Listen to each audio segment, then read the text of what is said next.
உபாகமம் 11ஆம் அதிகாரம். நீ உன் தேவனாகிய கர்த்தரிடத்தில் அன்பு கூர்ந்து அவருடைய பிரமாணங்களையும் அவருடைய கட்டளைகளையும் அவருடைய நியாயங்களையும் அவருடைய கற்பனைகளையும் எப்பொழுதும் கைக்கொள்வாயாக.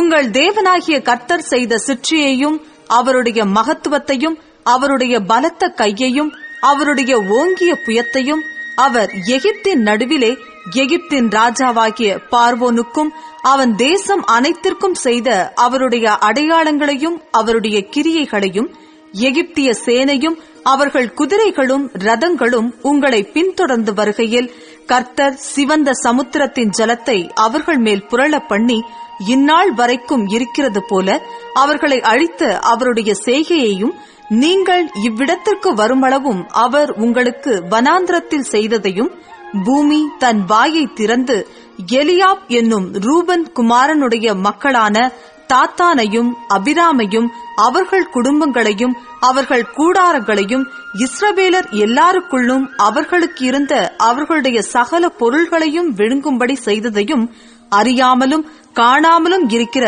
உங்கள் பிள்ளைகளுடன் நான் பேசவில்லை. இன்று நீங்களே அறிந்து கொள்ளுங்கள். கர்த்தர் செய்த மகத்துவமான கிரியைகளை எல்லாம் உங்கள் கண்கள் அல்லவோ கண்டது.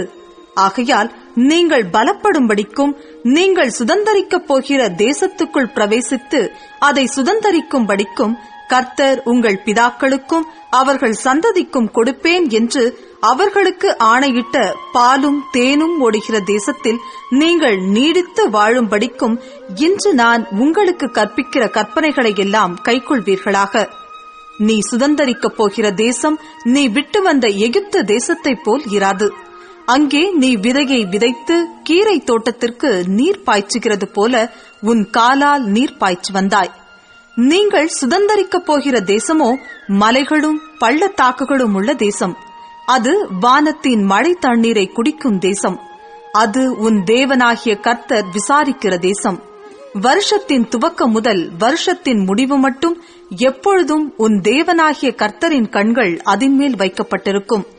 நீங்கள் உங்கள் தேவனாகிய கர்த்தரிடத்தில் உங்கள் முழு இருதயத்தோடும் உங்கள் முழு ஆத்மாவோடும் அன்பு கூர்ந்து அவரை சேவிக்கும்படி நான் இன்று உங்களுக்கு கற்பிக்கிற என் கற்பனைகளுக்கு கீழ்ப்படிந்தால் நீ உன் தானியத்தையும் உன் திராட்சை ரசத்தையும் உன் எண்ணெயையும் சேர்க்கும்படிக்கு நான் ஏற்ற காலத்தில் உங்கள் தேசத்தில் முன்மாரியையும் பின்மாரியையும் பெய்ய பண்ணி மிருக ஜீவன்களுக்காக உன் வெளிகளிலே புல் முளைக்கும்படி செய்வேன். நீ சாப்பிட்டு திருப்தி அடைவாய் என்கிறார். உங்கள் இருதயம் வஞ்சிக்கப்படாமலும் நீங்கள் வழி விலகி அந்நிய தேவர்களை சேவித்து அவர்களை நமஸ்கரியாமலும் இருக்கும்படி எச்சரிக்கையாயிருங்கள். இல்லாவிடில் கர்த்தருடைய கோபம் உங்கள் மேல் மூண்டு மழை பெய்யாமற் போகவும் தேசம் தன் பலனை கொடாமல் இருக்கவும் வானத்தை அடைத்துப் போடுவார். கர்த்தர் உங்களுக்கு கொடுத்த நல்ல தேசத்திலிருந்து நீங்கள் சீக்கிரத்தில் அழிந்து போவீர்கள்.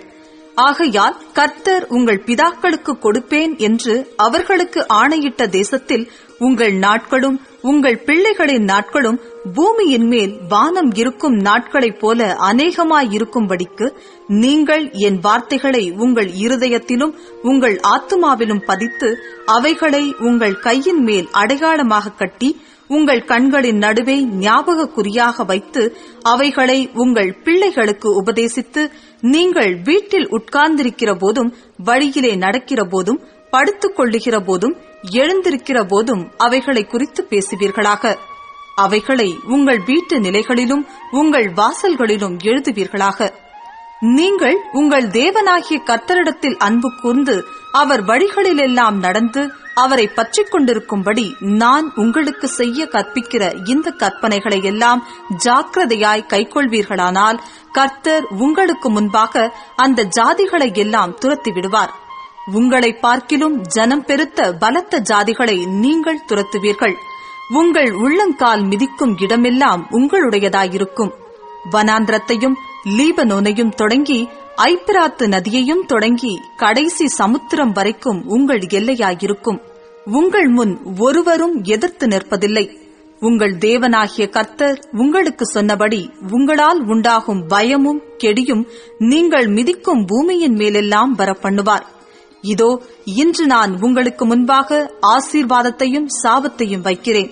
இன்று நான் உங்களுக்கு கற்பிக்கிற உங்கள் தேவனாகிய கர்த்தரின் கற்பனைகளுக்கு கீழ்ப்படிந்தீர்களானால் ஆசீர்வாதமும், எங்கள் தேவனாகிய கர்த்தரின் கற்பனைகளுக்கு கீழ்ப்படியாமல் இன்று நான் உங்களுக்கு விதிக்கிற வழியை விட்டு விலகி நீங்கள் அறியாத வேறே தேவர்களை பின்பற்றுவீர்களானால் சாபமும் வரும். நீ சுதந்தரிக்கப் போகிற தேசத்தில் உன் தேவனாகிய கர்த்தர் உன்னை பிரவேசிக்க பண்ணும்போது கெரிசி மலையின் மேல் ஆசீர்வாதத்தையும் ஏபால் மலையின் மேல் சாபத்தையும் கூறக் கடவாய். அவைகள் யோர்தானுக்கு அப்புறத்திலே சூரியன் அஸ்தமிக்கிற மேற்கு வழியாய் கானானியர் குடியிருக்கிற நாட்டு வெளியிலே கில்காலுக்கு எதிரான மோரே என்னும் சமபூமியின் அருகேயல்லவோ இருக்கிறது. உங்கள் தேவனாகிய கர்த்தர் உங்களுக்கு கொடுக்கிற தேசத்தை சுதந்தரிப்பதற்கு நீங்கள் யோர்தானை கடந்து போய் அதை சுதந்தரித்துக் கொண்டு அதிலே குடியிருப்பீர்கள். ஆகையால் உங்களுக்கு இன்று நான் ஏற்படுத்துகிற சகல கட்டளைகளையும் நியாயங்களையும் கைக்கொண்டு நடக்க கடவீர்கள்.